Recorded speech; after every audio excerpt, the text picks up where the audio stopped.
Hello বন্ধুরা, একটি গুরুত্বপূর্ণ ইনফরমেশন নিয়ে আজকে হাজির হয়ে গেছি। অস্থায়ী চুক্তিভিত্তিক কর্মচারীদের বেতন বৃদ্ধির আপডেট আপনাদের সাথে প্রতিনিয়ত শেয়ার করছি। তাদের যে আন্দোলন এবং সরকারের কাছে যে ধরনের দাবি দেওয়া এবং ডেপুটেশনগুলো তারা জমা দিয়েছেন, সেই আন্দোলনের ফলে তাদের বেতন বৃদ্ধির পথ কতটা সুগম হয় বা কতটা তাড়াতাড়ি তারা তাদের এই দাবি দাওয়াগুলো পূরণ করতে পারে, সমস্ত আপডেট কিন্তু আপনাদের সাথে শেয়ার করেছি। তো আজকে বলে রাখি, এসএসকে এমএসকে প্যারাটিচার প্রত্যেকের জন্যই তাদের যে দাবি দেওয়া, যা ডেপুটেশন, তাদের যে ফাইলগুলো, সেগুলো নবান্নের পথ ঠিক কতটা এগোলো সেটাও পরবর্তীতে জানানো হবে। এখন যেটা বলার, এর মধ্যে একটা ঘোষণা শোনা যাচ্ছে যেখানে শিক্ষাবন্ধুদের নাকি সত্যি বেতন নাকি 40% বৃদ্ধি হচ্ছে বা বৃদ্ধি হয়েছে। এই নিয়ে রাজ্যের মন্ত্রী মানস ভূঁইয়া তিনি কিন্তু জানিয়েছেন যে শিক্ষাবন্ধুদের রাজ্যে নাকি যারা শিক্ষাবন্ধু রয়েছেন 3000 সামথিং, তাদের মাইনে সেটা বর্ধিত হয়েছে প্রায় 40%।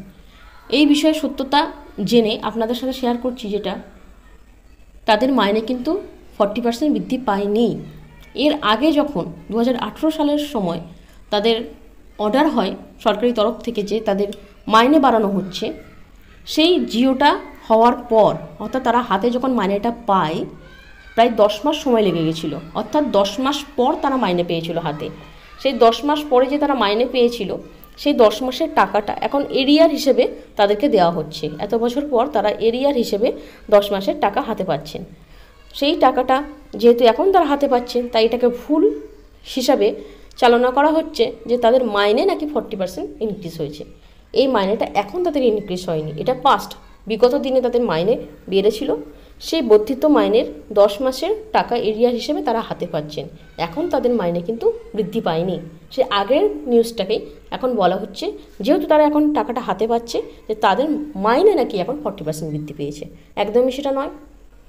তো তাদের যে আন্দোলন, শিক্ষাবন্ধুদের স্পেশাল এডুকেশনের ডিপার্টমেন্টে যারা কর্মচারী রয়েছে, এসএসকে এমএসকে প্যারাটিচার, অস্থায়ী চুক্তিভিত্তিক কর্মচারী, প্রত্যেকের যে আন্দোলন সেটা কিন্তু এখনও বজায় রয়েছে। সরকারের কাছ থেকে সঠিকভাবে দাবি দেওয়া পূরণ না হওয়া পর্যন্ত তাদের সমবেত আন্দোলন চলতে থাকছে। সরকারের কাছ থেকে আসন্ন লোকসভা নির্বাচনের আগে তাদের দাবি দেওয়াগুলো পূরণের জন্য তারা এখনও পর্যন্ত ঐক্যবদ্ধ। সরকারের কাছে বারবার দাবি দেওয়া নিয়ে তারা হাজির হচ্ছে। তো তাদের যে আন্দোলন সেটা তাদের নেতৃত্বদের দ্বারা কিন্তু এখনও চালনা করা হচ্ছে।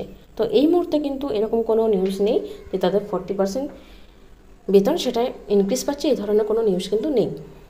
এই নিয়ে আপডেট যখনই পাবো আপনাদের সাথে শেয়ার করব। এই নিউজটা আপনাদের সাথে শেয়ার করে দিলাম। পরবর্তী ভিডিওতে এই নিয়ে আসবো। আজকের মতো এইটুকু। ভিডিওটা দেখার জন্য ধন্যবাদ।